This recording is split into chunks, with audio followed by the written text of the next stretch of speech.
తెలంగాణ ప్రభుత్వం ఉద్యోగులకు శుభవార్త వినిపించింది. ప్రభుత్వ ఉద్యోగుల పెండింగ్ బిల్లుల చెల్లింపు కోసం 745 కోట్ల రూపాయల మొత్తాన్ని విడుదల చేసింది. ఆర్థిక మంత్రిత్వ శాఖను పర్యవేక్షిస్తున్న ఉప ముఖ్యమంత్రి మల్లు భట్టి విక్రమార్క ఆదేశాల మేరకు ఈ నిర్ణయం తీసుకుంది. ఈ చర్యతో వేలాది మంది ప్రభుత్వ ఉద్యోగులు, సిబ్బందికి భారీ ఊరట లభించింది. పెండింగ్ లో ఉంటూ వచ్చిన వారి బిల్లులన్నీ కూడా క్లియర్ అయ్యాయి.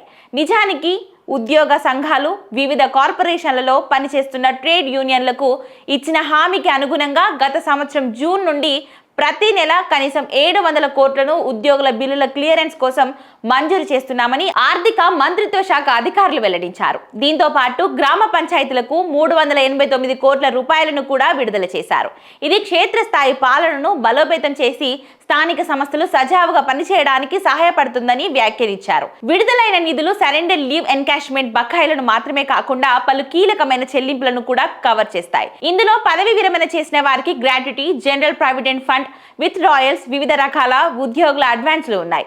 ప్రస్తుతం కేటాయించిన 745 కోట్లు ఇప్పటి వరకు పెండింగ్ లో ఉన్న బిల్లుల చెల్లింపుల కోసం ప్రత్యేకంగా ఉద్దేశించినవి. ఇచ్చిన హామీలను నిలబెట్టుకోవడానికి తమ ప్రజా ప్రభుత్వం కట్టుబడి ఉందని ఈ సందర్భంగా భట్టి విక్రమార్క చెప్పారు. గతంలో ఎదురైన బ్యూరోక్రటికల్ జాప్యాలు లేకుండా ఉద్యోగుల నిధులు ప్రతి నెల క్రమబద్ధంగా విడుదలయ్యేలా ప్రత్యేక గ్రీన్ ఛానెల్ ను ఏర్పాటు చేసినట్లు వివరించారు. గత ప్రభుత్వ పాలనలో ఉద్యోగులకు సంబంధించిన చెల్లింపులలో బకాయిలు పేరుకుపోయేవని, నిధుల విడుదలలో జాప్యం కారణంగా పదవి విరమణ చేసిన ఉద్యోగులు తరచుగా గ్రాట్యుటీ కోసం నెలల తరబడి వేచి చూడాల్సి వచ్చేదని అన్నారు. ఆర్థిక క్రమశిక్షణను పునరుద్ధరించడానికి ప్రస్తుత ప్రభుత్వం గ్రీన్ ఛానెల్ యంత్రాంగాన్ని ఏర్పాటు చేసిన విషయం తెలిసిందే. ఇది ఉద్యోగుల చెల్లింపులకు ప్రాధాన్యత ఇస్తుంది. జీతాలు, పెండింగ్ బిల్లులు, నిధుల ట్రెజరీ ద్వారా వేగంగా వెళ్లేలా చూస్తుంది.